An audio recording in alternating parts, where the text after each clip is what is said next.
जय श्री राधे कृष्ण। आप सभी का आपके अपने YouTube channel VK Mishra present में बहुत बहुत स्वागत है। आइए सुनते हैं चैत्र मास कृष्ण पक्ष की पाप मोचनी एकादशी व्रत की कथा और अंत में सुनेंगे एकादशी माता की आरती। आप सभी भक्तों को पाप मोचनी एकादशी व्रत की ढेर सारी शुभकामनाएं। आप सभी के जीवन में लक्ष्मी नारायण की कृपा से आप सभी को सभी प्रकार के सुख तथा समृद्धि की प्राप्ति हो।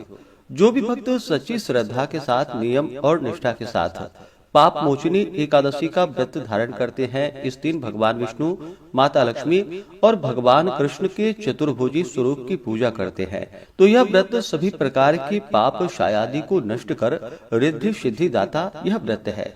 इस व्रत की विशेषता यह है, यदि कोई जीव मृत्यु के पूर्व दुखी हो तो इस एकादशी व्रत का पुण्य फल यदि आप संकल्प करके उसके कानों में कह दें तो वह महापापी जीव भी मोक्ष को प्राप्त हो जाता है तथा इस व्रत के पुण्य प्रभाव से हजारों गोदान का पुण्य फल प्राप्त होता है। साथ ही ब्रह्म हत्या, स्वर्ण चुराने का पाप, शराब पीने का पाप, गुरु पत्नी गमन का पाप एवं संसार के समस्त पापों को यह पाप मोचनी एकादशी नष्ट कर देती है। तो आइए सुनते हैं पाप मोचनी एकादशी व्रत की कथा और अंत में सुनेंगे एकादशी माता की आरती।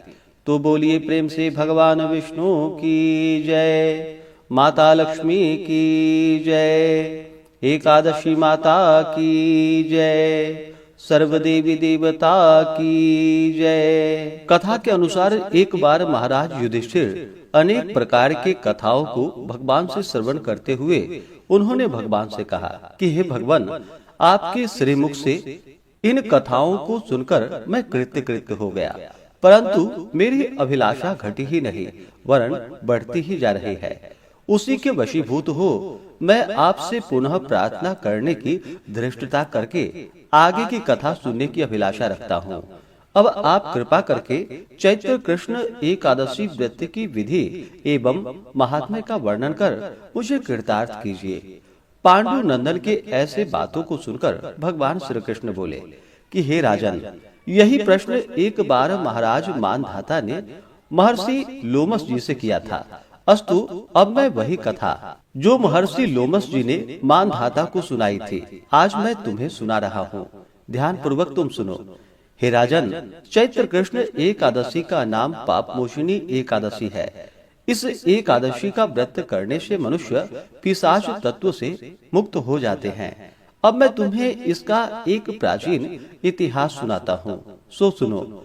चैत्र रथ वन में जहाँ पर पहले अप्सराएं निवास किया करती थी और जहाँ पर सदैव ही वसंत विराजमान रहा करते थे, नाना प्रकार के पुष्प खिलते थे और नाना प्रकार के पक्षी कलरव किया करते थे।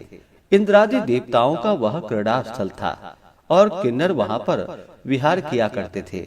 उसी सुंदर और रमणीक स्थान में महर्षि मेधावी तपस्या कर रहे थे।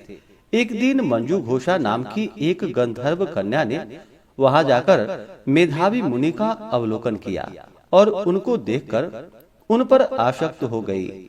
यद्यपि अपने मन को बहुत समझाया मगर वह